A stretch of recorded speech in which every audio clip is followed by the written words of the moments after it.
UPA सरकार से DMK ने समर्थन क्या वापस लिया।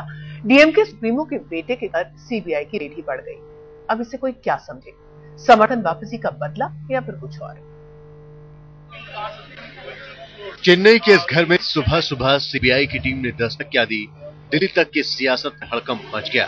ये छापा डीएमके नेता एम करुणानिधि के बेटे एमके स्टालिन के घर पर पड़ा था, लेकिन यूपीए से समर्थन वापसी के तत्काल बाद डाली गई रेड से सरकार कटघरे में खड़ी हो गई।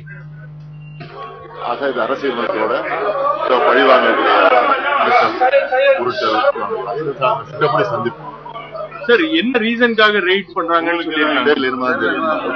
நீங்க வந்து சிபிஐ ஆபீஸ்ல கேட்டீங்க, சிபிஐ ஆபீஸ்ல கேளுங்க, நாங்க அதை சட்டப்படி சந்திக்க தயாரா இருக்கோம்। अंदर सीबीआई ऑफिशियल्स ने 5 सवाल पूछे थे स्टालिन के बेटे को ये कार के बारे में, और उसने भी सवाल का जवाब दे दिया है और डीएमके पूरी तरह से तैयार हो रही है। इस तरह की बाकी कुछ एक्शन होगा तो उसे फेस करने के लिए। चेन्नई में 18 ठिकानों पर एक साथ छापेमारी क्यों हुई, इसकी वजह चाहे जो भी हो, दिल्ली की सियासत में हड़कंप मचते देर नहीं लगी। चिदम्बरम से लेकर हर नेता हैरान होने का दावा करने लगा। Was told about it a little while ago, and I'm trying to gather facts. Normally I do not comment on the working of another department, but in this case I have to say that I strongly disapprove of CBI's action.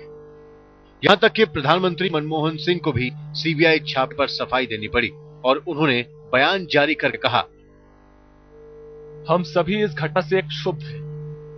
मैं विश्वास के साथ कहता हूं कि इसमें सरकार की कोई भूमिका नहीं। हम इसका विस्तृत ब्यौरा निकालेंगे, जो नहीं होना चाहिए था। खासकर छापे का समय बहुत ही दुर्भाग्यपूर्ण है। और जब प्रधानमंत्री तक को सफाई देनी पड़ी तो भला सीबीआई कैसे पीछे रहती।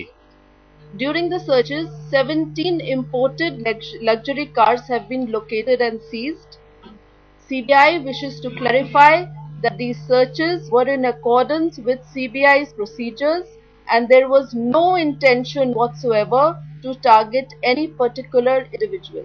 सीबीआई की कई कार्रवाइयों पर विपक्ष की निगाहें टेढ़ी होती रही हैं, लेकिन ये शायद पहला मामला होगा जिसमें खुद सरकार सीबीआई की कार्रवाई की फर्जियत कर रही है। यहाँ तक कि सीबीआई के डॉक्टर भी इस बात को कह चुके कि उनको मालूम नहीं था।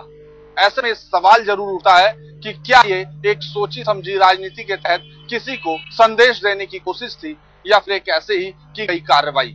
कैमरामैन संजय खान के साथ धीरेन्द्र पुंडीर, दिल्ली, आज तक।